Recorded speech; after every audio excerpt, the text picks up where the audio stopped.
हम लोग साथ में प्रज्ञा मैम आ चुके हैं। आप में से कई लोग प्रज्ञा मैम को हम लोग साथ में देख चुके हैं। कई लेक्चर्स प्रज्ञा मैम ने हम लोग को दिए हैं। उनके नॉलेज से हम लोग को बहुत बहुत ज्यादा सिखाया है। पर ऐसा है कि जो भी कुछ मिला है वो हमेशा बूंद जैसा लगता है, कि वो सागर से हमेशा मिलता है। एक बूंद मिलती है तो सेटिस्फेक्शन होता है, फिर प्यास लगती है, फिर मैडम को बुलाते हैं। तो मैडम हर बार आपका मेरे एक फोन कॉल पे हाँ कह देना, उसके लिए आपका बहुत बहुत स्टार्टिंग में ही मैं आभार मान रही हूँ। प्रज्ञा मैम के बारे में थोड़ा सा उनका इंट्रोडक्शन जो नए लोग हैं स्पेशली उनके लिए मैं देना चाहूंगी यहाँ पे। प्रज्ञा मैम गोल्ड मेडलिस्ट हैं, एमडी आयुर्वेद, जैसा कि आप लोगों ने इंट्रोडक्शन में देखा था उनका। 1993 से यानी कि पिछले 28 सालों से मैडम आयुर्वेदिक कंसल्टेंट हैं। इनकी स्पेशलिटी है पंचकर्मा में। इंडिया के साथ साथ में अब्रॉड कंट्रीज जैसे कि Italy, Israel, USA, UK, Holland, Germany, Kenya में आयुर्वेद ये सिखाने में इंटरेस्टेड रहते हैं और कई स्टूडेंट्स को सिखा चुके हैं। 1997 से 2006 तक ये असिस्टेंट डायरेक्टर रह चुके हैं आयुर्वेद रिसर्च इंस्टीट्यूट के। आयुर्वेद टॉपिक के ऊपर इन्होंने 2 बुक्स लिखी हुई हैं। सीडी रोम आहार और पंचकर्म पे बना हुआ है, जिसमें मैडम ने अपनी टीम को लीड किया था। मैडम क्लासिकल सिंगर हैं और डेफिनेटली मुझे पूरा विश्वास है आज मैम धन्वंतरी प्रार्थना से ही शुरू करेंगे, तो आप सभी लोग उनकी आवाज सुनिएगा। अब मैडम लाइफस्टाइल कंसल्टेंट की तरह काम कर रहे हैं और शिष्यास योग फैमिली में मैडम का फर्स्ट अपीयरेंस रहा था 7 जुलाई 2017, जहां पर मैडम का फर्स्ट लेक्चर हुआ था वर्षा ऋतुचर्या पे, यानी कि बारिश के मौसम में आपको खाना पीना कैसा रखना चाहिए। और उसके बाद से लगातार मैडम हर बार जब भी मैं बोलती हूँ, मैडम एक फोन कॉल पे एक बार बोलने पे मैम तैयार हो जाते हैं कि हाँ मैं रेडी हूँ तुम्हारे यहाँ पे लेक्चर देने के लिए। शिष्याज योग फैमिली में मैम के कई सारे लेक्चर्स हो चुके हैं, कई सारे पेड वर्कशॉप्स भी हो चुकी हैं, जिसमें से फूड फॉर लाइफ ये पहली वर्कशॉप रही है। फिर उसके बाद में हेयर के ऊपर एक वर्कशॉप ली हुई है, इम्यूनिटी टॉपिक के ऊपर ली हुई है, एसिडिटी के ऊपर ली है, और आज मैडम हम लोग के साथ में कोविड आहार को लेकर अपना नॉलेज शेयर करना चाहेंगे। ये जो मैंने इंट्रोडक्शन दिया था मैडम का, ये ऐसा है कि ये सिर्फ ऑन पेपर जो एक फॉर्मल इंट्रोडक्शन है, लेकिन मेरे लिए मैडम एक माँ की तरह है, एक बहन की तरह है, एक फ्रेंड की तरह है। और इनका इतना काइंड नेचर है कि जिससे भी ये मिलते हैं या फोन पे बात करते हैं, डेफिनेटली उसके दिल पर अपनी एक अमिट छाप छोड़ जाते हैं। और हम सभी जो इनके स्टूडेंट्स हैं कोशिश करते हैं कि मैडम जैसा बिहेवियर हम लोगों का भी हो। मैडम आपका आशीर्वाद हम लोग के ऊपर प्लीज प्लीज बनाए रखिएगा। तो आज के लेक्चर के लिए हम लोग सभी रेडी हैं। Yes ma'am. Namaste. Thank you, Nisha, as usual, for your wonderful introduction, which makes me happy as well. सभी को मेरा नमस्कार। आज हम बहुत ही इंटरेस्टिंग टॉपिक पे वार्तालाप करने वाले हैं। पहले ही मैं बता देती हूँ कि मेरी मातृभाषा मराठी है, तो मराठी में मैं बहुत कंफर्टेबल रहती हूँ, और दूसरा है इंग्लिश में, लेकिन मैं हिंदी में बोलने की कोशिश कर रही हूँ। आशा है आप थोड़ा सा मुझे समझ लेंगे और मेरी Hindi you will bear with me. तो हम धन्वंतरी जी की प्रार्थना करते हैं। इसके लिए मैं सभी को रिक्वेस्ट करती हूँ कि just sit straight, close your eyes and listen to the प्रार्थना केयरफुली। नमामि धन्वंतरि महादेवम् सुरासुरैर्वन्दितपादपद्मम् लोके जरारुग्भयमृत्युनाशनम् धातारमीशं विविधौषधीनाम्।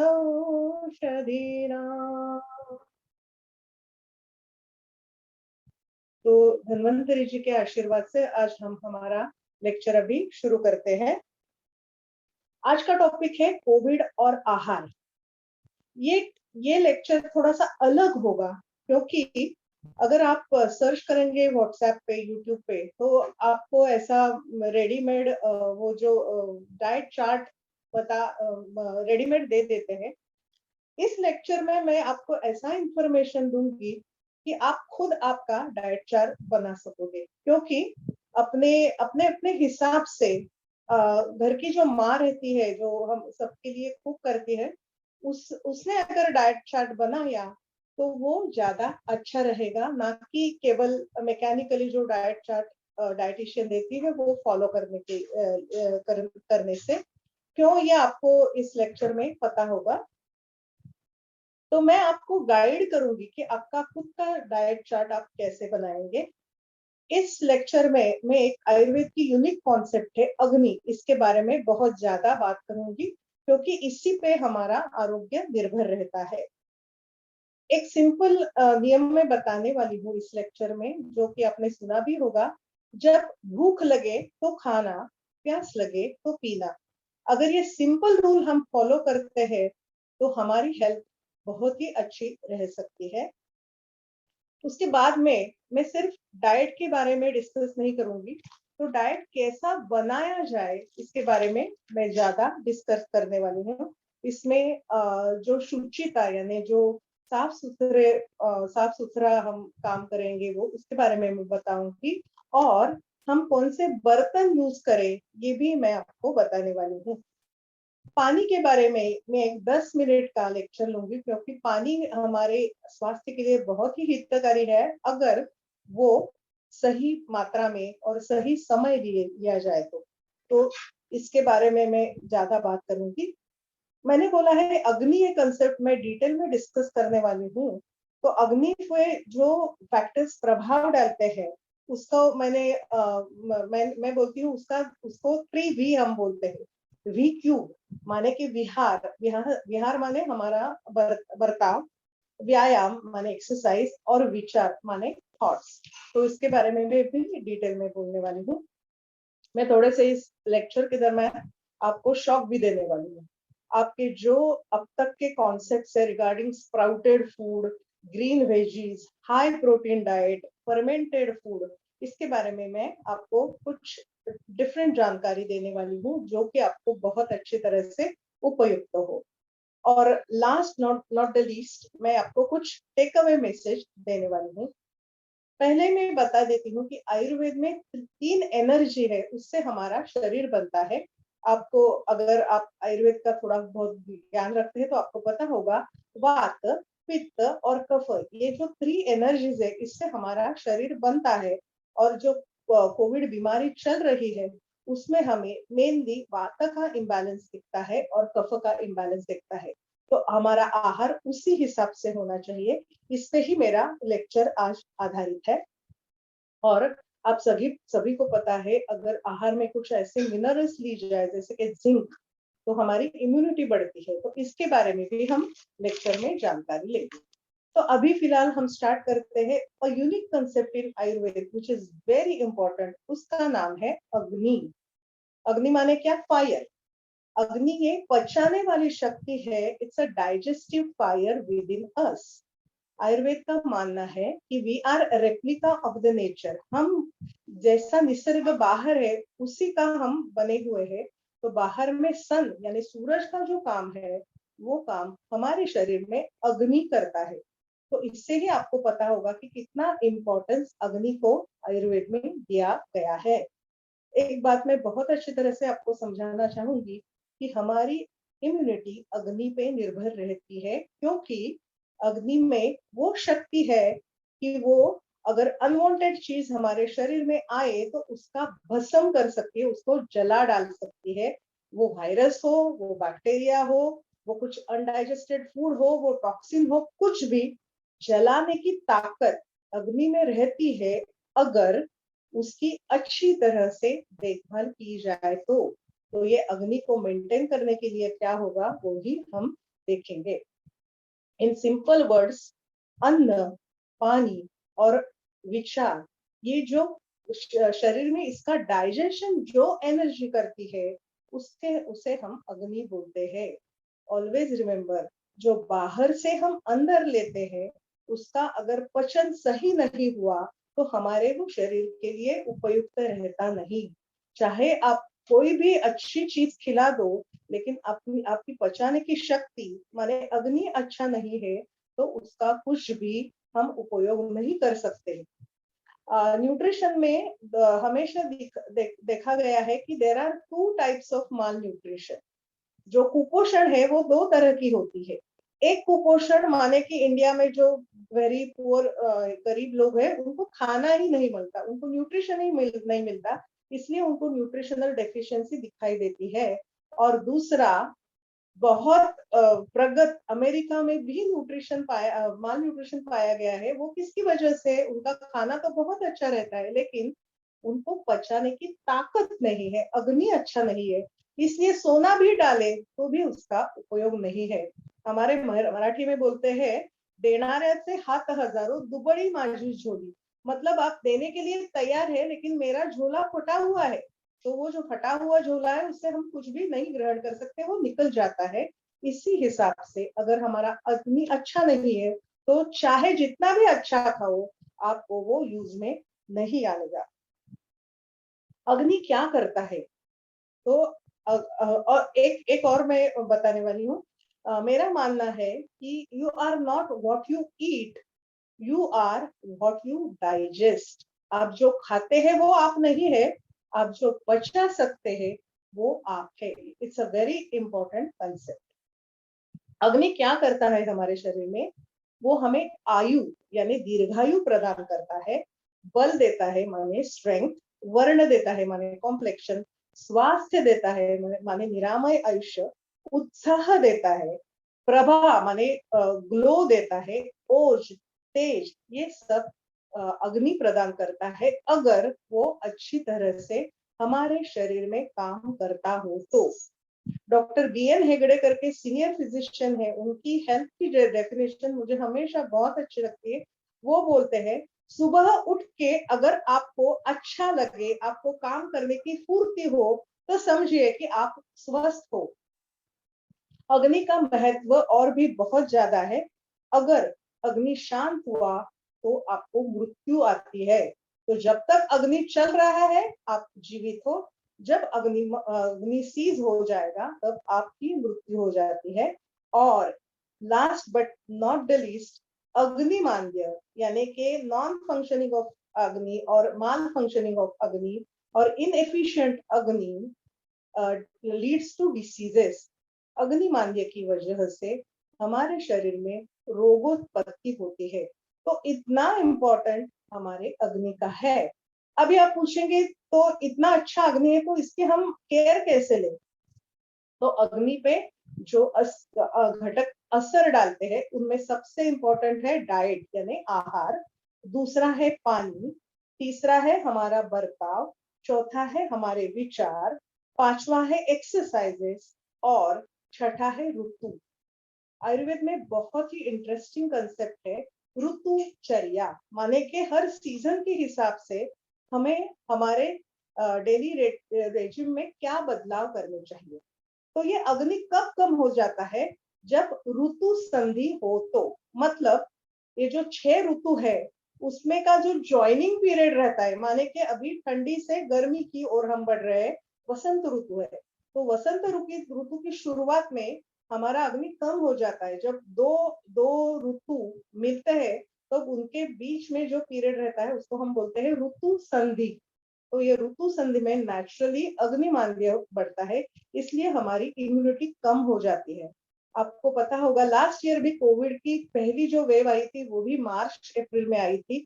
इस साल भी उसी टाइम आई क्योंकि ये ऋतु संधि है, ठंडी से गर्मी की ओर जाने की ये जर्नी है। इसमें कुछ दिन हमारी इम्यूनिटी बहुत ही कम हो जाती है। अगर हम अग्नि का केयर न ले तो और हम बीमार गिर सकते हैं।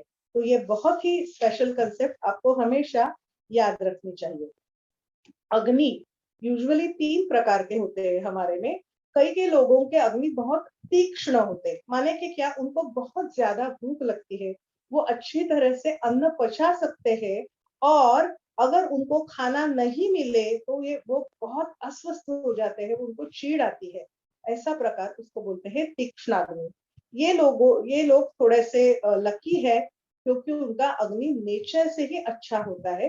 तो इन लोगों को एक याद रखना है कि इन लोगों को जब भूख लगे तो थोड़ा कुछ खा लेना चाहिए।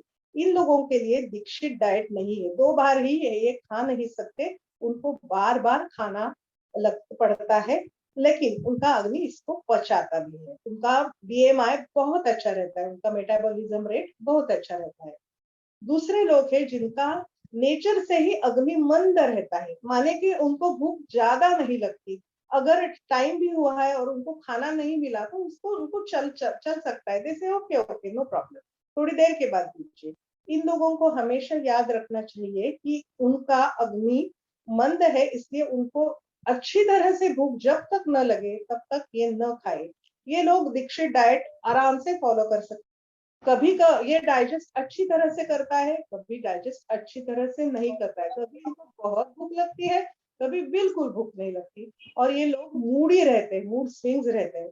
तो इनको ये केयर लेनी चाहिए कि जब उनको भूख लगे तभी खाना है, जब उनको भूख नहीं हो तो ऑनेस्टली उनको फास्ट करना है। तो नेचर में 3 अग्नि हमारे रहते हैं। यस, तो ये 3 प्रकार के अग्नि हमारे हिसाब से हमने जान लिए। एक है तीक्ष्ण अग्नि यानी कि ज्यादा अग्नि, मंद अग्नि यानी कि लो फायर, और तीसरा है इरेग्युलर अग्नि। तो इसी हिसाब से अगर हम हमारा नेचर जान लेंगे तो बहुत सी बीमारियां हमसे दूर रहेगी।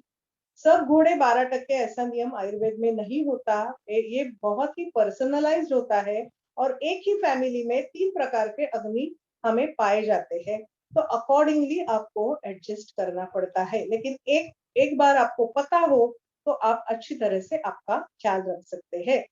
अभी हम अन्न के बारे में बात करेंगे, जो सबसे इंपॉर्टेंट घटक है अग्नि पे प्रभाव डालने वाला। तो पहली चीज आपको याद रखनी चाहिए, हमेशा सीजनल खाइए, हमेशा रीजनल खाइए, और हमेशा ट्रेडिशनल खाइए। ऋतुजा दिवेकर के ये जो कंसेप्ट है ये मुझे बहुत ही अच्छे लगते हैं, क्योंकि ये जेन्युइन कंसेप्ट है। सीजन के हिसाब से खाइए, अगर आम का सीजन है तो आम ही खाइए, आम के सीजन में कुछ और फ्रूट खाने की जरूरत नहीं है। जो आपके रीजन में उगते हैं वो आपके लिए अच्छे रहते हैं, वो खाइए।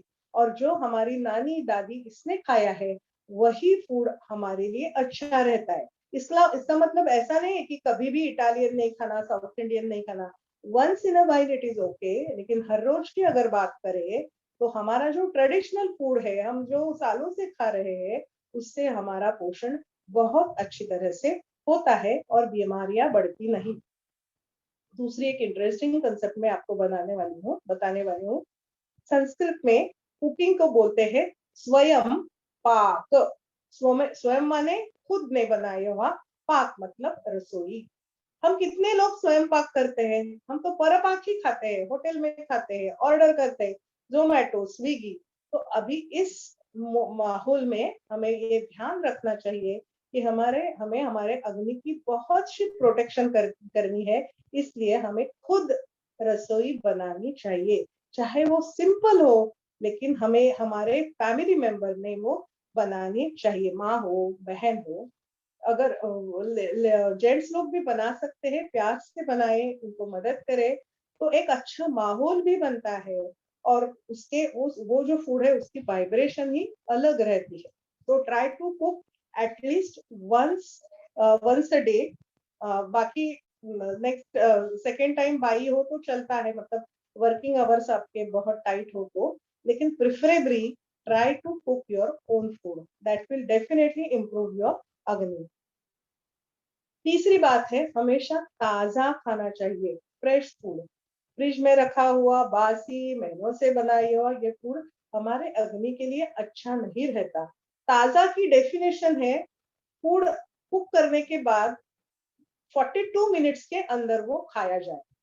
तो बार बार वो गर्म करने की भी जरूरत नहीं है, वो गर्म करना अच्छा भी नहीं है। तो हो सके तो एटलीस्ट 1 और 2 मील्स ताजा खाए तो बहुत अच्छा रहता है। अभी लॉकडाउन में तो हमें ये करना बहुत ही आसान है, क्योंकि हम सब घर पे ही है, लेकिन बाद में भी ये कॉन्सेप्ट आपके मन में बैठनी चाहिए। चौथी बात है, हमेशा खाना एकांत में खाना चाहिए, मतलब के it should not be like show business नहीं होना चाहिए। हमें कंसंट्रेशन से एक रिचुअल करके करने के, जैसे हम यज्ञ कर रहे हैं, इसी हिसाब से हमें खाना चाहिए। आपको पता होगा जो पुराने घर थे उनको उनकी रसोई सबसे अंदर रहती थी। पहले माजघर या ऐसा मराठी में बोलती हूँ मैं, वो बैठकी की खोली ये सब रहता था, और जो रसोई घर था वो सबसे अंदर रहता था।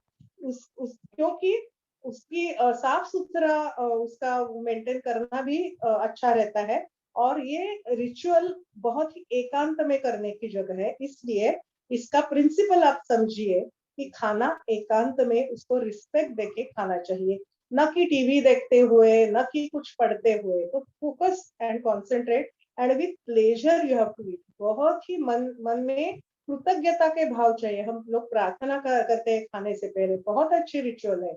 तो इससे अग्नि हमारा बढ़ता है। ऐसा बोला है कि आप खाना अच्छी संगत में खाएं। तो आप आपके फैमिली मेंबर्स के साथ भी खा सकते हैं, अतिथि के साथ भी खा सकते हैं, लेकिन वो अतिथि के वाइब्रेशंस आपसे मिलने चाहिए, क्योंकि कोई भी आदमी अच्छा बुरा नहीं रहता, लेकिन उसके वाइब्रेशंस आपसे मैच होने चाहिए, तभी वो खाने का मजा आते हैं, तो मजा आता है। हमें पता है हम लोग जो गेट टुगेदर करते हैं तो थोड़ा सा ज्यादा खा लेते हैं, क्योंकि वो कंपनी का असर रहता है। तो always try to eat in good company. और हमारी संस्कृति है कि पहले किसको याचक को दान देने के बाद ही खाना खाए। मैं जब छोटी थी तो हमारे घर में माधुकरी मांगने लोग आए थे। माधुकरी यानी क्या कंसेप्ट थी, जो गरीब स्टूडेंट्स रहते हैं उनको खाना नहीं रहता था, तो वो क्या करते थे, 5-6 घर में जाके खाना खाना कलेक्ट करते थे और खाते थे। तो मेरी दादी हमेशा गरम पहला खाना उनको देती थी, बाद में हम लोग खाते थे। तो ये कंसेप्ट बहुत ही अच्छे है, हमारी संस्कृति का हमें ध्यान रहना चाहिए। इसी माहौल में अगर आपको ये आइडिया अप्लाई करनी है, तो जो जरूरतमंद लोग हैं जिनको जरूरत है अभी, तो उनको हमेशा कुछ मदद करें, अन्न की या दान की, और उसके बाद में हम खाना खाए, तो वो हमें अच्छी तरह से एनर्जी देता है। प्रिफरेबली ईट इन अ सिल्वर प्लेट। मैं तो बोलती हूँ कि हम लोग इतना बाकी ज्यादा खर्चा करते हैं, और वो सिल्वर गहने हम हमेशा हमारे लॉकर में डालते रहते हैं। मैं रिक्वेस्ट करती हूँ छोटी छोटी प्लेट बना लेना, लेकिन अगर आप सिल्वर प्लेट में खाएंगे तो आपकी इम्यूनिटी बहुत अच्छी तरह से बढ़ सकती है। जिन लोगों को इस बारे में अधिक जानकारी लेनी हो, उन्होंने BN हेगड़े, ये जो बड़े डॉक्टर है, उनका एक वीडियो है सिल्वर प्लेट में कैसे क्यों खाए, वो जरूर देखें। अगर आपको नहीं मिला तो मैं भी आपको लिंक सेंड करूंगी। कितनी फ्रिक्वेंटली खाना चाहिए ये भी आपको बहुत अच्छी तरह से याद रखना चाहिए। जब आपको सीरियसली भूख लगे तभी खाना चाहिए, आपके अग्नि के हिसाब से खाना चाहिए। Be honest with yourself. और मेजर खाना आपका सूर्यास्त से पहले होना चाहिए, मतलब के 7 बजे तक आपको जो भी खाना है वो खाना है। उसके बाद में अगर भूख लगे तो थोड़ा सा खा लेना चाहिए। तो dinner should be before 7 o'clock। मुझे जैन लोगों के बारे में बहुत ही हाई रिस्पेक्ट है, बिकॉज ये प्रिंसिपल वो आचरण में लाते हैं, और उनकी तबीयत हमेशा अच्छी रहती है, क्योंकि उनका अग्नि अच्छा रहता है। क्योंकि हमारा जो बायोलॉजिकल क्लॉक है वो सूरज के हिसाब से है। तो सूरज जब अच्छा है तब हमारा अग्नि अच्छा है। सूरज जब ढल जाता है तो बाय नेचर अग्नि हमारा कम होता है, और उसके बाद में मेजर फूड या पानी लेना बिल्कुल अच्छा नहीं है। तो अगर आप बहुत लेट खाते हो तो ग्रेजुअली आप वो समय 7 बजे तक ला सकते हो, very gradually, not in a day. Next, ऋतु के हिसाब में से खाना चाहिए। तो ये जो ऋतु है वो वसंत ऋतु है, उसके बाद में ग्रीष्म ऋतु आएगा। तो मुझे जो वसंत और ग्रीष्म में जो फूड अच्छे हैं वो खाने चाहिए, ये मैं आपको बता दूंगी। तो पहला है, वसंत ऋतु में षड्रस रहते हैं, मतलब देयर आर 6 टेस्ट। कौन कौन से? Sweet, sour, salty, bitter, astringent and pungent. माने कि मीठा, नमकीन, खट्टा। एस्ट्रिंजेंट को मुझे हिंदी याद नहीं है। बिटर बिटर यानी कड़वा, और पंजेंट माने तीखा। तो ये सब रस हमारे डाइट में चाहिए, लेकिन इस ऋतु के हिसाब से हमारे डाइट में बिटर, पंजेंट और एस्ट्रिंजेंट, ये 3 टेस्ट ज्यादा चाहिए। लेकिन 15 मई के बाद इसमें हम स्वीट, सावर, सॉल्टी भी ऐड कर सकते हैं, क्योंकि 15 मई के बाद हम लोग ज्यादा आम खाते हैं, पन्ना लेते हैं, शरबत लेते हैं। तो अभी फिलहाल शरबत और आम वगैरह खाने की जरूरत नहीं। जब धूप अच्छी तरह से हो, तो ग्रीष्म ऋतु शुरू होता है, तब ये चीजें हम हमारे डाइट में इंक्लूड करेंगे। अभी हम ग्रेन्स के बारे में बातचीत करेंगे। तो इस सीजन में और कोविड डिसीज के हिसाब से हमें कौन सी ग्रेन्स लेनी चाहिए? तो पहला नंबर आता है, महाराष्ट्र है, रीजनल फूड, जवार और बाजरा। गेहूं ये पंजाब से आता है। गेहूं हमारे इधर ज्यादा उगता नहीं है। गेहूं is not a Maharashtrian food. I take for granted that everybody who is listening is of Maharashtra. If not, उनके रीजन में जो जो उगता है उसी हिसाब से उनको खाना चाहिए। माने कि अगर आप नॉर्थ इंडिया में हो तो ज्यादा आप गेहूं खाएं, साउथ इंडिया में हो तो ज्यादा आप चावल खाएं। लेकिन ये महाराष्ट्र मिड मिड जोन है, तो इसके लिए हम सभी खा सकते हैं। लेकिन जवार, बाजरा, रागी, उसके बाद में गेहूं और चावल खाना हमें परमिटेड है। अगर इस सीजन में हमें गेहूं खाना है तो चपाती के बजाय फुल्का जो रोस्ट किया जाता है अग्नि पे, वो पचन के लिए, डाइजेशन के लिए अच्छा रहता है। अभी हम ना तांदुल यानी राइस के बारे में, चावल के बारे में बहुत ज्यादा कंसर्न हम अभी सुनते हैं कि चावल नहीं खाना, उससे आप ओबीस हो जाओगे, डायबिटीज के लिए चावल अच्छा नहीं है। That is to some extent that is right. लेकिन मैं जिस तरह से आपको बताने वाली हूँ, इस हिसाब से अगर आपने चावल कुक किया तो आप जरूर खा सकते हो। पहला, वेरी इंपॉर्टेंटली, चावल पुराना चाहिए, एटलीस्ट 1 ईयर ओल्ड चावल चाहिए, तो नया चावल नहीं खाए। दूसरा है, चावल धो के थोड़ा सा रोस्ट करे, ड्राई रोस्ट करे, तो वो इजी फॉर डाइजेशन बन जाता है। और तीसरा सबसे महत्वपूर्ण है, कभी भी चावल प्रेशर कुकर में न पकाए। चावल ऐसा खुले बर्तन में पकाए और उसका जो ज्यादा पानी है वो निकाल ले। वो आप पी भी सकते हैं, उसको हम मराठी में पेज बोलते हैं, राइस ग्रेन। तो वो फेंक दीजिए, नहीं तो वो पी लीजिए, लेकिन वो चावल में नहीं रहने दीजिए। तो जब आप कुक करते हो तो थोड़ा सा ज्यादा पानी डालें और उसका पानी निकाल लें। इसी तरह से अगर आपने चावल पकाया तो वो आपके हेल्थ के लिए 12 मंथ्स के लिए बहुत ही अच्छा रहता है। इस हिसाब से आप चावल का जरूर सेवन करें। दूसरी महत्वपूर्ण बात है, सभी लोग बोलते हैं कि इंडियन डाइट में प्रोटीन ज्यादा रहता नहीं। सही बात है। हम लोग चावल, रोटी, भाकरी ये ज्यादा खाते हैं, लेकिन हमारा थोड़ा ध्यान कम रहता है प्रोटीनस डाइट के लिए। और हम लोग मेजर वी आर वेजिटेरियंस, तो हमें प्रोटीन एग या मटन, चिकन से भी नहीं मिल पाता। तो हमें दाल ज्यादा खानी चाहिए। लेकिन कैसे, वो मैं आपको बताती हूँ। क्योंकि प्रोटीन खाना चाहिए, इम्यूनिटी के लिए प्रोटीन अच्छा है, बालों के लिए प्रोटीन अच्छा है, हड्डियों के लिए प्रोटीन अच्छा है, मुझे मसल के लिए प्रोटीन अच्छा है, ये सब मुझे I agree with that. But again there is a concern. आपने प्रोटीन लिया तो वो पचाना चाहिए, उसके लिए अग्नि चाहिए, नहीं तो वो हेवी प्रोटीन आप पचा नहीं सकते और आपकी हेल्थ अच्छी नहीं रहती। तो कौन से वाले प्रोटीन्स खाने चाहिए? प्रोटीन्स में हम दालें खाते हैं, तो अग्नि के अनुसार हमें दालों का सेवन करना चाहिए। इसमें सबसे महत्वपूर्ण दाल है मूंग दाल। मूंग की दाल सभी को बहुत अच्छी तरह से इजीली डाइजेस्ट हो जाती है। उसके बाद में मसूर की दाल, उसके बाद में कुड़ित जिसको हॉर्स ग्राम कहते हैं, उसके बाद में इस सीजन के हिसाब से आपको चना भी खाए तो अच्छा है। उसके बाद में तूर या अरहर की दाल। ये दालें जो है वो आप उसका दाल तो ट्रेडिशनली बना सकते हैं, लेकिन इनका सूप भी आप बना के पी सकते हैं, ताकि ये टेस्टी लगे, इजी फॉर डाइजेशन हो और आप उसका पूरा लाभ उठा सकते हैं।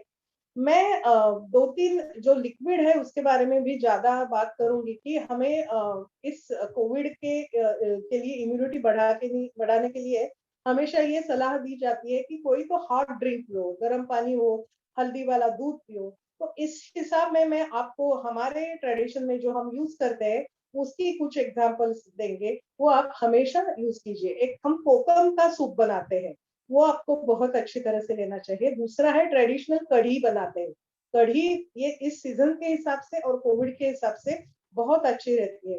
दूसरा है साउथ इंडिया का स्पाइसी रसम, तो इसमें जो स्पाइसेस है उससे भी आपकी इम्यूनिटी बढ़ती है। चौथा है सांबार। सांबार में बहुत सारी सब्जियां पड़ती है तो उसको न्यूट्रिशनल वैल्यू बहुत अच्छी रहती है। और एक यूनिक कंसेप्ट है, उसको हम बोलते हैं कढ़न। कढ़न माने क्या? दाल का और एक सोर्स क्या होता है? Legumes, pulses. और हम जो जिसको कड़धान्य बोलते हैं, मतलब मोठ, मटकी जो बोलते हैं, या चना, ये जो है उसका हम ऐसा बनाते हैं कि वो हम जो जो स्प्राउट्स के लिए हम भिगोते हैं, वो स्प्राउट्स आने तक रुकना नहीं। वो एक रात भिगो के उसका सूप बनाइए, उसमें छाछ डालिए, तो उसको हम कढ़ण या कड़ण बोलते हैं। तो यूट्यूब पे अगर अभी सब अवेलेबल है, तो if you type kadhan, they will give you a wonderful recipe which is protein rich but easy for digestion. तो ये लिक्विड का आप हमेशा यूज कीजिए। अगर सब्जी की बात करें, तो आयुर्वेद में ऐसे बोलते हैं कि leafy vegetables Ayurveda doesn't recommend. पाले भाजी जो बोलते हैं, आयुर्वेद के हिसाब से ये ज्यादा नहीं खानी चाहिए, क्योंकि जो लीफी वेजिटेबल्स रहती है वो उनका लाइफ 2-3 दिन का ही रहता है, शॉर्ट लिव्ड। और आयुर्वेद मानते हैं कि जो हम खाते हैं, अगर वो अच्छी तरह से वो अन्न अगर ज्यादा दिन जीवित रहता है, तो हम भी ज्यादा दिन जीवित रहेंगे। इसलिए Ayurveda doesn't recommend lot of पाले भाजी और लीफी वेजिटेबल्स। और ये लीफी वेजिटेबल्स थोड़ी सी डाइजेशन के लिए भी हेवी रहती है। Perhaps this is a shock for you that we don't recommend so much of leafy vegetable. Instead हम फल भाजी जिसको बोलते हैं, ग्वार, करेला, भिंडी, परवल, कद्दू, बैंगन, ड्रमस्टिक, पत्ता गोभी, ये सब्जियों का हम ज्यादा यूज करें। लीफी वेजिटेबल की बात करें तो इस सीजन के लिए मूली, मेथी, चौली, ज्यादा तेल तेल डाल के अगर ये सब्जी बनाए तो once in a while it is okay, not every day. उसके क्योंकि वो हेवी रहती है, मैंने आपको पहले ही बताया। नॉन वेजिटेरियन डाइट की अगर बात करें, अगर आप नॉन वेजिटेरियन है तो आप थोड़ा सा नॉन वेज ले सकते हैं, लेकिन उसमें स्पाइसेस ज्यादा नहीं लें, क्योंकि उससे एसिडिटी बढ़ती है, उससे पाचन बिल्कुल डाइजेशन बिगड़ जाता है। तो non ways in the form of soup, like chicken soup आप ले सकते हैं, और थोड़ी सी मात्रा में आप नॉन वेज ग्रहण कर सकते हैं। लेकिन आपको पक्का मन में चाहिए कि हमारे अग्नि से हिसाब से हम खा रहे हैं, न कि ज्यादा, क्योंकि नॉनवेज बहुत बार स्पाइसी रहता है, टेस्टी रहता है, तो ज्यादा खा लेते हैं। आपको क्वांटिटी का ख्याल रखना चाहिए।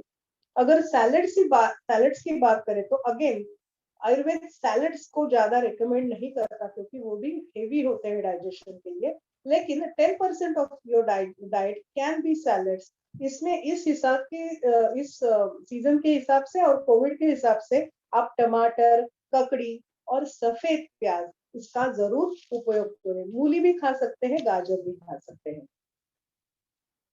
सब्जियों का भी सूप इस सीजन में बहुत अच्छा रहता है। डिनर के लिए अगर आप बनाओ तो वो बैलेंस डाइट बन सकता है।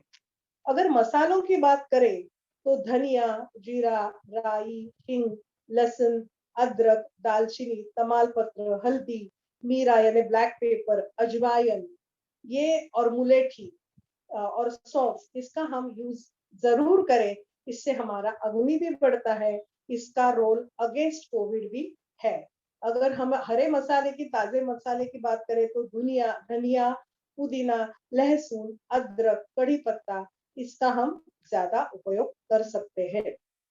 इस सीजन में और कोविड के सीजन में इम्यूनिटी बनाए रखने के लिए हमें हेवी मिठाइयों का सेवन नहीं करना चाहिए। अगर मीठा खाने का दिल करे तो मूंग के लड्डू खा सकते हो, राजगिरा के लड्डू खा सकते हो, मूंगफली के लड्डू खा सकते हो, लेकिन मिठाई खाना मना है, क्योंकि वो हेवी है, इससे अग्नि कम हो जाएगा, इससे आपकी इम्यूनिटी कम हो सकती है।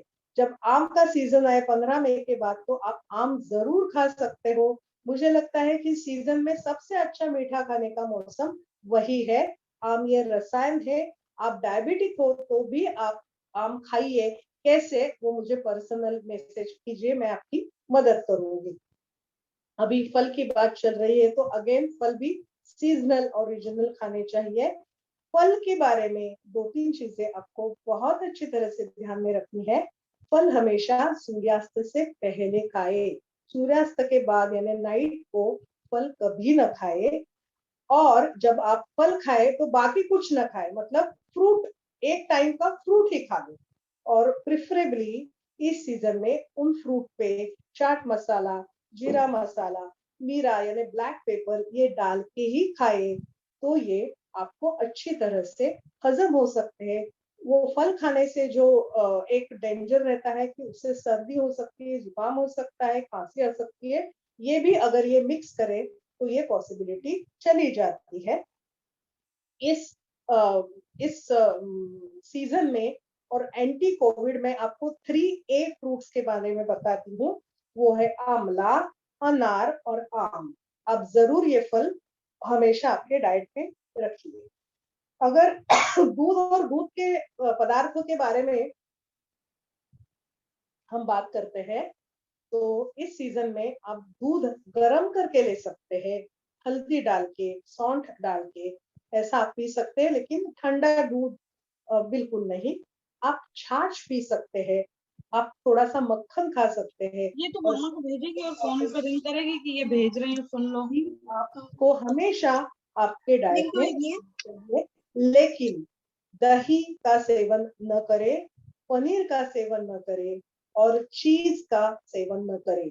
ये जो 3 चीजें हैं वो आप ठंडी के मौसम में खा सकते हैं। अगर अभी खाया तो उससे अग्निमांद्य बढ़ेगा, उससे आपकी इम्यूनिटी कम होगी। और एक क्वेश्चन आता है कि हम लस्सी, कोकोनट वाटर, शरबत, फ्रूट जूस, आइसक्रीम ये खा सकते हैं क्या? तो unfortunately no, no to lassi till 15th of May, no to coconut water. बहुत से लोगों को लगता है कि कोकोनट वाटर में बहुत से मिनरल्स रहते हैं, उससे शरीर का पोषण होता है, लेकिन याद रखें coconut water is very heavy for digestion. WhatsApp में है पूरा। सर्दी, जुकाम, खांसी तो हो सके तो coconut water is not recommended. शरबत, ज्यादा शरबत पीने का मौसम अभी तक आया नहीं है, 15 मई के बाद आप शरबत पी सकते हो। Fruit juice I will never recommend, fruit juice नहीं पिए, उससे कफ बढ़ता है। आइसक्रीम का तो अभी तक सवाल ही नहीं आता, maybe last week of में खा सकते हो। अब आप बोलेंगे नाश्ते में क्या लें? उपमा ले सकते हैं, गवार का चिवड़ा ले सकते हैं, पॉपकॉर्न ले सकते हैं, भुने हुए चने ले सकते हैं, खाखरा ले सकते हैं, राजगिरे के लड्डू ले सकते हैं, चुरमुरा जो होता है उसका चिवड़ा ले सकते हैं। कितने पदार्थ आपको नाश्ते में आप खा सकते हो। भोजन में दाल, चावल, सब्जी, रोटी यही खाना है। याद रखिए डिनर आपका 7 से पहले हो जाना चाहिए। ग्रेजुअली ये टाइम हमें सेट करना है।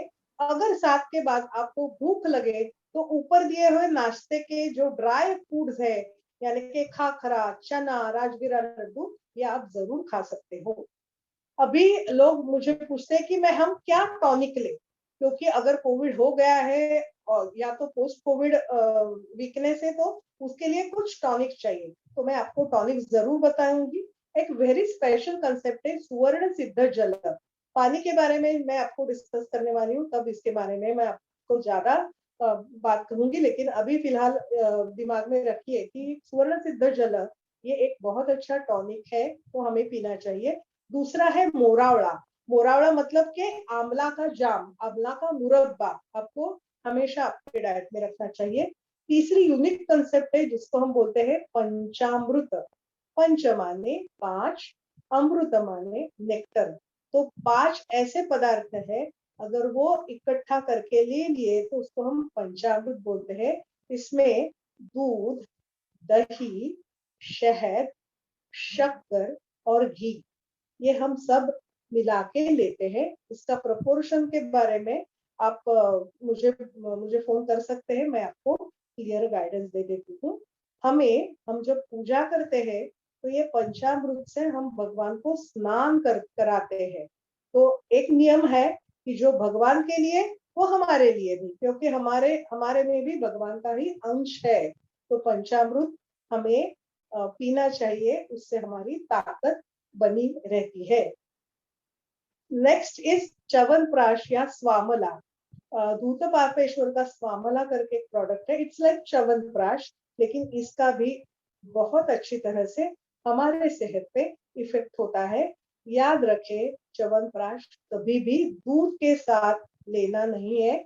च्यवनप्राश खट्टा है, दूध के साथ अगर च्यवनप्राश लिया जाए तो विरुद्धान्न बनता है, यानी कि इनकॉम्पिटेबल डाइट, जिससे कि आपको प्रॉब्लम्स आ सकते हैं।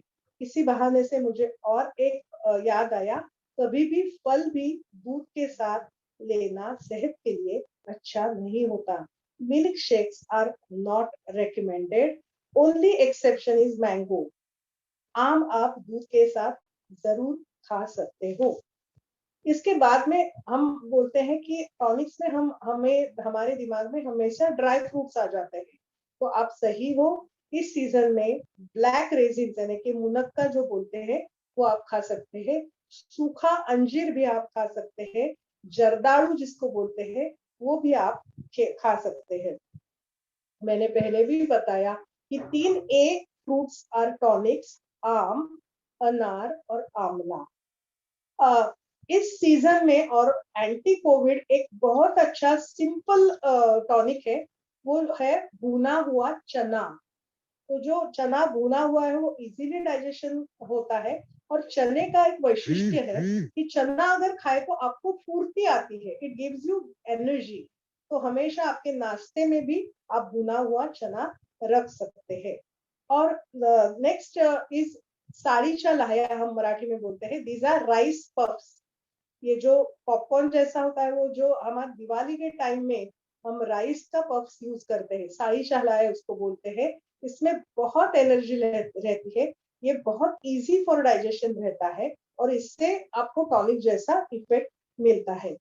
और last but not the least, इस सीजन में और एंटी कोविड एक ऐसा टॉनिक है जो नेचर ने हमें दिया है, उसका नाम है शहद। शहद का इस्तेमाल इस सीजन में जरूर कीजिए, इससे आपको बहुत ही फायदा लगने वाला है। एक और बात आपको मैं बताती हूँ, हमारे ट्रेडिशन में हम हमेशा तांबुल खाते हैं। तांबुल यानी पान, भोजन के बाद वो जो पान खाते हैं ना, तो उसका भी रोल इस सीजन में और एंटी कोविड बहुत ही अच्छा है, क्योंकि कोविड में या कोविड के बाद खांसी, सूखी खांसी हटती ही नहीं। मुझे रोज फोन कॉल्स आते हैं कि बहुत खांसी है, पेट दुखता है, छाती दुखती है। तो उसको मैं एक वेरी सिंपल ट्रीटमेंट बताती हूँ। मैं बोलती हूँ आप जो पान रहता है उसका लीफ लीजिए, उसके ऊपर थोड़ा शहद मलिए और वो खाइए। तो इससे आपको बहुत, ये डाइजेशन के लिए भी अच्छा होता है, और उससे आपको ताकत भी मिलती है। अगर आप ट्रेडिशनल पान खाना चाहे, जैसे कि पान है वो लीफ है, उसमें चूना लगाया जाए, उसमें कत्था डाला जाए, उसमें सुपारी डाली जाए, उसमें सौंफ डाली जाए, तो अगर ये 5 घटक का पान आपने बना के दोनों टाइम या एक टाइम एटलीस्ट खा लिया, तो ये आपके हेल्थ के लिए बहुत अच्छा रहता है। इससे कैल्शियम भी मिलता है, इससे डाइजेशन भी सुधर जाता है, और उससे ओरल हाइजीन भी अच्छा रहता है। लेकिन याद रखें, जब पान खाए उसके बाद में ब्रश करना, गार्गल करना मत भूलिए। अब मैं जो टॉपिक पे बात करने वाली हूँ वो बहुत ही इंपॉर्टेंट टॉपिक है, शायद आपको थोड़ा सा शॉकिंग भी लगेगा जो मैं बोलने वाली हूँ। पानी। पानी इज जीवन। पानी का भी पचन करना जरूरी होता है। हमें 3 चीजों का पचन अग्नि करता है, एक है अन्न, दूसरा है पानी, तीसरा है विचार। तो ये तीनों बहुत ही कॉशियसली हमें लेने चाहिए जब हमें इनको शरीर में धारण करने की बात हो। तो पानी भी पचाना पड़ता है, इसलिए पानी ज्यादा नहीं पिए। पानी अग्नि विरुद्ध है। अगर कोई आग लग जाती है तो हम उसमें पानी डालते हैं, मतलब पानी और अग्नि ऑपोजिट है। तो हमें बहुत कॉशियसली पानी पीना चाहिए। सूर्यास्त के बाद हमें कम से कम पानी लेना चाहिए। इसलिए आफ्टर 7 मैंने जो डाइट आपको बताया उसमें कम पानी वाले फूड आइटम्स मैंने बताए, जैसे कि चिवड़ा, पॉपकॉर्न, भुना हुआ चना, जिसमें पानी नहीं है क्योंकि वो हेवी हो जाता है। पानी अनावश्यक, मतलब जब किन किन लोगों को ऐसा रहता है कुछ नहीं मिला इसलिए पानी पी जाते हैं, नहीं तो माधुरी दीक्षित बोलती है मैं हर घंटे 1 गिलास पानी पीती हूँ, ये मेरे ब्यूटी का राज है, तो हम भी उसको फॉलो करते हैं। लेकिन everybody is different, everybody is not Madhuri Dixit. तो पानी आपको प्यास लगे तभी पीना चाहिए। कितना पीना चाहिए? हम मराठी में बोलते हैं घोट घोट, यानी जितनी जरूरत हो उतना ही पीना चाहिए। पानी हमेशा बैठ के पीना चाहिए, कभी भी ऐसा खड़े रह के पानी नहीं पीना चाहिए। पानी हमेशा होठ से पीना चाहिए। वी आर वेजिटेरियंस, तो होठ से हमें पानी पीना चाहिए, न कि ऊपर से। पानी पानी में हम प्लेन वाटर भी पी सकते हैं, जैसा कि मैं पी रही हूँ सिप बाय सिप। लेकिन आयुर्वेद में बहुत ही इंटरेस्टिंग कंसेप्ट है पानी के बारे में। यदि तो आप प्लेन पानी पी सकते हैं। पानी का टेम्परेचर एक्सट्रीम नहीं चाहिए, मतलब एक्सट्रीम ठंडा नहीं, एक्सट्रीम गर्म नहीं, हमारे बॉडी के हिसाब से चाहिए। दो फ़ारेनहाइट इधर उधर। पानी हम औषधों से सिद्ध करके भी पी सकते हैं। माने क्या? पानी में हम धनिया डाल सकते हैं, जीरा डाल सकते हैं, वेटीवेर वाला बोलते हैं उसको, वो डाल सकते हैं, चंदन डाल सकते हैं, सौंफ डाल सकते हैं, शुंठी यानी ड्राई जिंजर डाल सकते हैं, दालचीनी डाल सकते हैं, इलायची डाल सकते हैं, केसर डाल सकते हैं।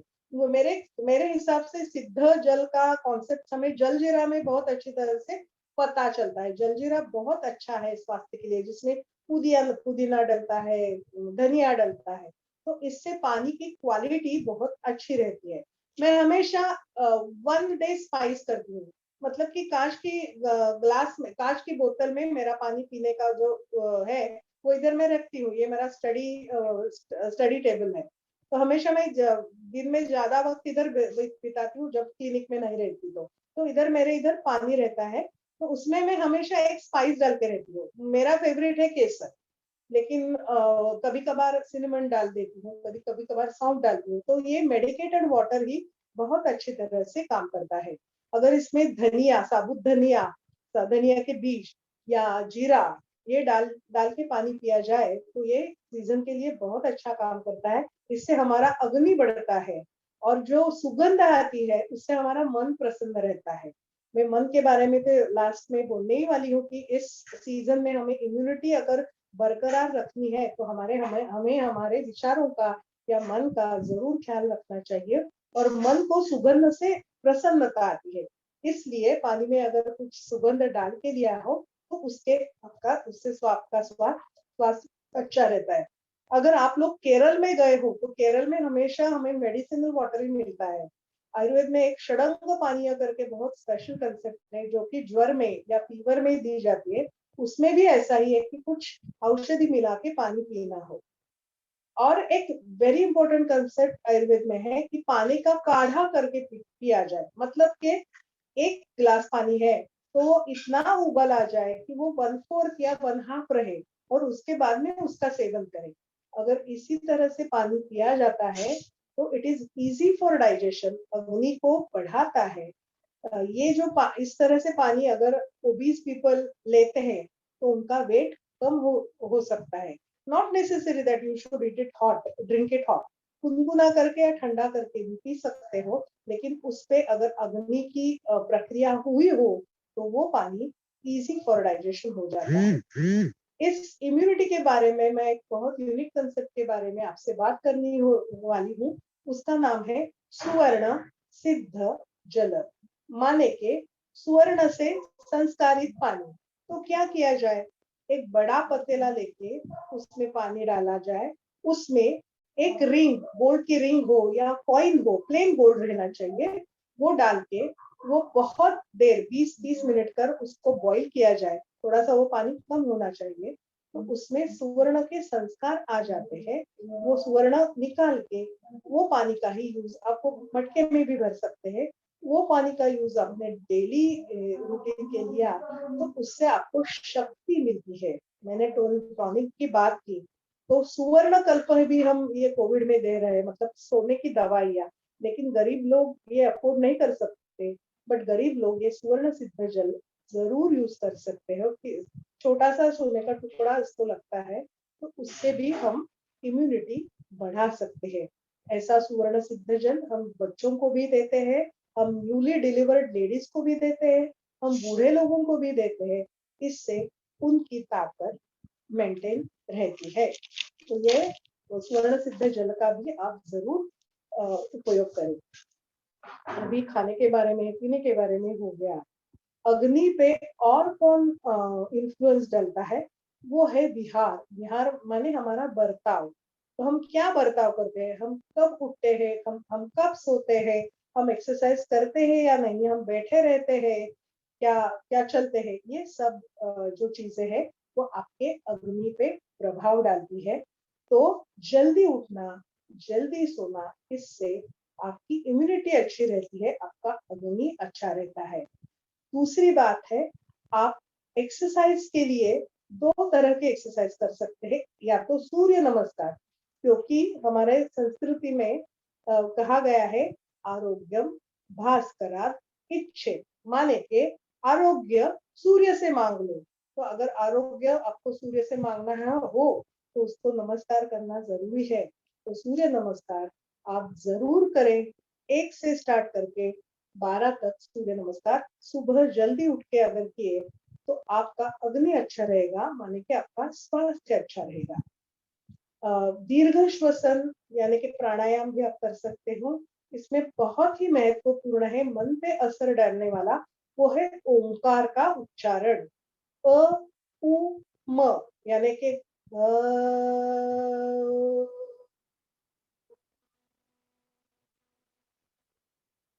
ऐसा अगर उच्चारण हम सुबह, दोपहर, शाम करेंगे तो इससे लंग की कैपेसिटी भी बढ़ती है और लंग के प्रॉब्लम्स कम हो जाते हैं, ऑक्सीजन की मात्रा बढ़ती है। तो इस माहौल में इसकी बहुत जरूरी है। दूसरा, एक ओंकार का हमारे मन पे बहुत ही अच्छा असर होता है। मेरे हिसाब से ओंकार का उच्चारण इज बियॉन्ड रिलीजन। ओंकार सिर्फ हिंदुओं का नहीं है, कोई भी ओंकार का उच्चारण करके अपने स्वास्थ्य को पा सकता है, क्योंकि this is a initial sound which was produced in the nature. तो इस पे किसी का हक नहीं है, हम सब मानवों का इस पे अधिकार है। ओंकार के उच्चारण से शारीरिक, मानसिक और भावनिक शक्ति हमें मिलती है। ओंकार का उच्चारण करके हम दीर्घ श्वसन करते हैं। दीर्घ श्वसन जब करते हैं उसको एब्डोमिनल ब्रीदिंग भी हम बोलते हैं। तो इससे मन रिलैक्स हो जाता है। इस तनावपूर्ण वातावरण में अगर हमें हमारा ख्याल रखना है तो हमारे मन का ख्याल रखना चाहिए। मराठी में हम बोलते हैं मन करारे प्रसन्न सर्व सिद्धि से कारण। माने आपका मन प्रसन्न हो तो आपको बीमारी छुएगी भी नहीं, आप स्वस्थ रहोगे। तो मन का अगर आपको ख्याल रखना है, उसी के हिसाब से अग्नि का ख्याल रखना है, तो दीर्घ श्वसन आप जरूर करें। एक और प्राणायाम है अनुलोम विलोम, ये भी आप कर सकते हैं, जिससे आपका बैलेंस अच्छा रहता है। हम लेक्चर के आखिरी पड़ाव में आ गए हैं। मुझे इधर एक ऐसा बोलना है कि इस सीजन में और कोविड के माहौल में अगर हमें अच्छा न्यूट्रिशन ढूंढना हो तो हमें विचारों का भी अच्छे विचार करने चाहिए, क्योंकि शुभ विचार से हम स्वस्थ रह सकते हैं। अगर हमारे मन में विषाद आ गया, यानी फ्रस्ट्रेशन, डिप्रेशन, ऐसा दुख की भावना आ गई, तो इससे रोग बढ़ता है। अगर हमें डर लगे तो हम असमर्थ होते हैं, हमें कुछ करना नहीं आता और हमें रोग का असर हमारे पे बढ़ जाता है। और अगर हमें क्रोध ज्यादा आए तो इससे भी वायु बढ़ जाता है, इम्बैलेंस रहता है। तो try to be in a balance condition. तो बैलेंस कंडीशन में अगर आपको रहना है तो एक छोटी सी बात मैं बताती हूँ। आप सबके लिए अच्छा सोचो, सबका भला हो ऐसा सोचो। अगर ऐसे विचार आपके मन में आए तो वो आपको ही पहला फल, शुभ फल देते हैं, बाद में लोगों को देते हैं। ऑलवेज रिमेम्बर, अगर सब लोग सुखी है तो ही आप सुखी रह सकते हो, क्योंकि हम समाज में रहते हैं। इसलिए सबके बारे में आप मंगल सोचो। हमारे संस्कृति में हम बोलते ही है सर्वेत्र सुखिनः सन्तु, सर्वे सन्तु निरामयाः सर्वे भद्राणि पश्यन्तु मां कश्चित् दुःखम् आप्नुयात्। अगर आप ये मन में रखे हमेशा ये प्रार्थना, तो मेरे हिसाब से आपका अग्नि अच्छा रहेगा। अगर अग्नि अच्छा रहेगा तो कोई भी वायरस आ जाए, कोई भी बैक्टीरिया आ जाए, वो जला देगा और आपको स्वस्थ रखेगा। जो भी आप खाएंगे वो आपको वो यूज में आएगा, आपके अच्छे विचार बनेंगे, आप मानसिक रोग का शिकार नहीं बनोगे। इसलिए डाइट के साथ ही हमें हमारा विचार और बर्ताव इसकी भी केयर लेनी चाहिए। तभी अच्छा डाइट हम अच्छी तरह से हजम करके स्वस्थ पूर्ण बन सकते हैं। मुझे लगता है मुझे जो आपको बताना था तो मैंने आपको बोल दिया है। अभी आप टाइम का ख्याल रखिए, मुझे टाइम है तो अभी हम क्वेश्चन आंसर्स भी ले सकते हैं। तो thank you Nisha ji. Now I switch over to you. Ma'am एक क्वेश्चन है, आपने जो शहद के बारे में बताया कि डायबिटीज जो जिनको है वो शहद ले सकते हैं या नहीं ले सकते हैं? डायबिटीज जिनको है वो भी शहद ले सकते हैं, लेकिन इन दैट केस बाकी डाइट में आधी चपाती कम खानी चाहिए। तो इसी हिसाब से हम बैलेंस करते हैं। शहद कफ कम कर सकता है, इसलिए हम डायबिटीज में भी ले सकते हैं, ऐसा मेरा मानना है। पत्ता गोभी लीफी वेजिटेबल है या नहीं है? क्या, कौन सा? Cabbage. Cabbage no, it's not a leafy vegetable. हम उसमें फल भाजी में उसका वी इनकॉर्पोरेट इन फल भाजी, not in leafy vegetable. Okay. ये क्वेश्चन था कि आपने आंवला की मुरब्बा लेने के लिए कहा है, तो वो व्हाइट शुगर से बनता है, तो is it okay to consume amla murabba? वो बहुत कम मात्रा में लेते हैं। अगर आपको करना है तो वो आप गुड़ के साथ कर सकते हैं या ब्राउन शुगर में भी कर सकते हैं, तो दैट विल बी आइडियल। एक क्वेश्चन आया है, घी खा सकते हैं क्या? घी जरूर खाएं। घी से अग्नि बढ़ता है, तो घी जरूर खाएं। How many times is Omkar to be done? How many minutes? 11 times morning and evening, सुबह शाम या सुबह रात को 11 बार। ओके। एक क्वेश्चन आया है, सुवर्ण सिद्ध जल क्या कॉपर के बर्तन में स्टोर कर सकते हैं? Very good, it will be सोने पे सुहागा। गुलकंद खा सकते हैं क्या? It contains sugar.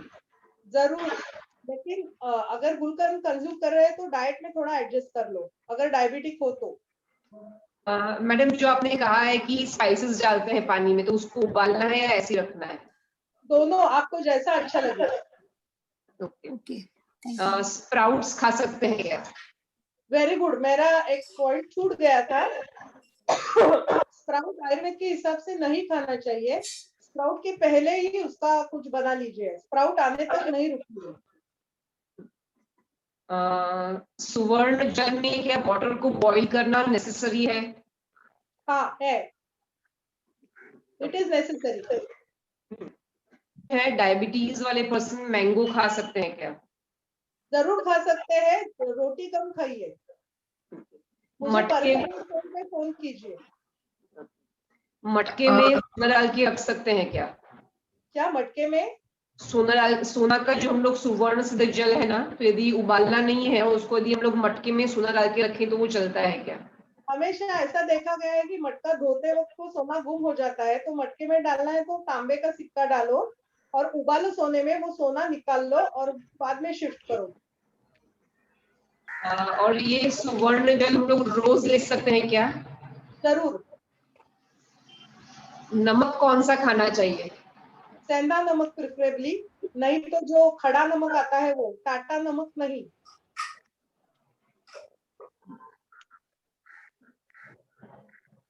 इसके अलावा कोई क्वेश्चन? हाँ पूछिए। Yeah, hello. या please. Madam, I want to know, Madam said that we should put gold ring whilst boiling the water. Okay. So how long you should keep that gold ring in the water and when to remove it? Boil it for 20 to 30 minutes and after it gets cool, remove the ring. Yeah, can instead of gold ring, can I also put that, what is that, red metal is what, tamba, pittal coin can I put? Yes, In addition to gold ring, you can put silver as well. पित्तल भी चलेगा, तांबा भी चलेगा. So when the water is boiled and cool, can I put the pittal and keep that pittal coin in it and keep it, and for how long? You can keep it as much as you want. No problem. Maybe half a day also will do. Yes. Okay, thank you. Thank you, ma'am. Panchamrit madam ने बताया, milk, yogurt और क्या था, 5 चीजें पंचामृत. दूध, दही, शहद, शक्कर और घी. उसका रेशियो बताएंगे क्या प्लीज? इक्वल अमाउंट, लेकिन घी और हनी थोड़ा सा डिस्प्रोपोर्शनेट चाहिए. माने कि अगर घी 1 चम्मच लिया हो तो शहद थोड़ा कम लो. आपके टेस्ट के हिसाब को आपको अच्छा शहद ज्यादा लगे तो शहद 1 चम्मच लो, घी थोड़ा कम लो. शहद और घी इक्वल अमाउंट नहीं चाहिए, बाकी सब इक्वल अमाउंट चाहिए. Ma'am, I have a question. Means my husband is just means COVID से just अभी ये हुआ है, तो उनको ऐसा like मैंगो या कुछ ऐसा अच्छा रहेगा क्या देने को, या फिर कुछ? थोड़ा सा थोड़े दिन रुको. अगर अभी देना है तो उसमें घी डाल के थोड़े प्रोपोर्शन में आप दे सकते हो, लेकिन मैंगो खाना है तो अक्षय तृतीया के बाद, मतलब 15 में से आप खा सकते हो ज्यादा. ओके. और मिल्क इंटेक कर सकते हैं या फिर दही इज गुड ऐसा? नहीं, दही बिल्कुल नहीं. मिल्क में हल्दी सौंठ डाल के उबाल के मिल्क दीजिए. ओके. एक्चुअली उनको ना थोड़ा डाइजेशन का भी इश्यू हुआ था, तो उनकी वजह से मैंने मीन्स दही में वो जीरा डाल के दिया था, तो उनके वजह से उनको रिलीफ लगा. दही के बजाय आप छाछ ले सकते हो, दही नहीं देना. ओके. हाँ, वही मीन्स छाछ जैसा ही करके दिया था, ज्यादा पतला दे सकते हो आप. हाँ. और क्या अच्छा रहेगा कि उनका एनर्जी अच्छा रहे करके? मैंने जो टॉनिक्स बोले हैं ना, ये सुवर्ण सिद्ध जल है, पंचामृत है, फुटाना मतलब भुना हुआ चना है, देन वो राइस का साड़ी के लाहे का पानी है, ऐसा आप दे सकते मैंने भुना हुआ चना छिलके के साथ खाना है? हाँ, जरूर खा सकते हो. चना मीन से सिंग चने वाला चना ना? हाँ, वो सिंग के वो दुकान में मिल जाती है वो चना. यस, फुटाने हम मराठी में बोलते हैं. उसमें काला और पीला 2 आता है ना, दोनों आपके टेस्ट के हिसाब से खाइए. सी, डाइट इज वेरी पर्सनलाइज्ड. जो अच्छा लगता है वो खाना है. Okay, thank you.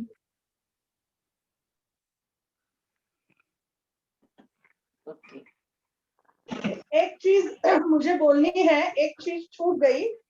आप पीतल के बर्तन, लोहे के बर्तन, इसका तांबे के बर्तन, इसका इस्तेमाल कीजिए बजाय एल्यूमिनियम, स्टील और ये कोटेड आते हैं ना निर्लेप पैन, इसका कम यूज कीजिए. इससे आपके हेल्थ पे, आपके डाइट के डाइजेशन पे इफेक्ट होगा.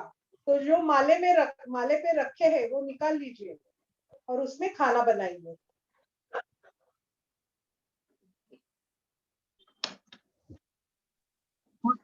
चलिए फिर हम लोग मिलते हैं हम लोग के नेक्स्ट सेशन के लिए. अपने ग्रुप पे मैं डेफिनेटली डालूंगी कि नेक्स्ट सेशन किस टॉपिक पर है और कब है. साथ में जुड़े रहिए और जो मैडम ने बताया है और जो भी आप यहाँ पर सीखते हैं उनको अपनी लाइफ में फॉलो करिए. Thank you everyone. Thank you ma'am. Nisha एक last Thank you very much. Very informative session. Thank you, madam. Thank you, Nisha. My pleasure, dear. Thank you, ma'am. Thank you, Nisha ji.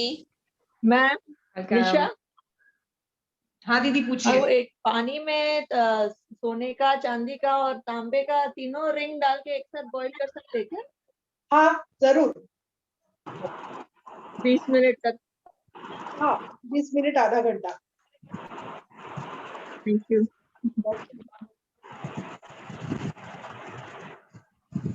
Thank you ma'am. My pleasure, dear. Hello. हाँ सुशीला जी बोलिए. मेरे पास है ना पंच धातु का एक ring बनाया हुआ है. आप डालिए अच्छा. पानी में. ओके, ठीक है. हाँ, थैंक यू.